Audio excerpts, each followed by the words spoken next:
ग्राम्य उन्नयन विभाग समीक्षा नहीं मंत्री रवि नायक सूचना निर्वाचन संकल्प पत्र दि जाइथिबा प्रतिश्रुति पूरण पर बीजेपी सरकार विभिन्न पदक्षेप नेउछन्ति। विभागीय जंत्री माने सबु काम निर्णय करेंगे। अवधि समय भितर काम न सरले अधिकारी माने दायी रहिबे एवं 2036 सुधा विकसित ओडिशा गठन लक्ष्य नहीं काम हाथ को नहीं 30 ରୁ 40 हजार किलोमीटर रास्ता तैयारी पे लक्ष्य रही। 2029 साधारण निर्वाचन आगुरी रास्ता काम शेष हो एने विभागीय अधिकारी मानक निर्देश दि जाइछि। सेतु बंधन योजना रे 500 सेतु निर्माण करने योजना अच्छी। 3टी व्यवस्था रे रास्ता उन्नतीकरण करा। मुख्यमंत्री सड़क योजना रे 5000 किलोमीटर रास्ता तैयारी हेबो। सीएमआरएल योजना रे किछि रास्ता तैयारी हेबो। चलित वर्ष 8500 किलोमीटर रास्ता तैयारी पई लक्ष्य रखिछि विभाग।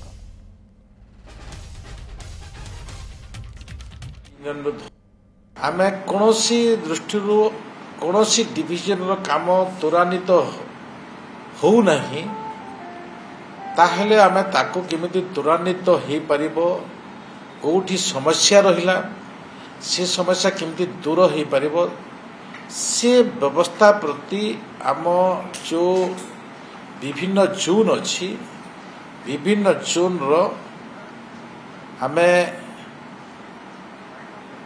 जो माने अधिकारी अछंती चीफ इंजीनियर धरिक तल स्तर पर्यंत तल स्तर अधिकारी मानकर त्वरान्वित को से निरीक्षण करेंगे।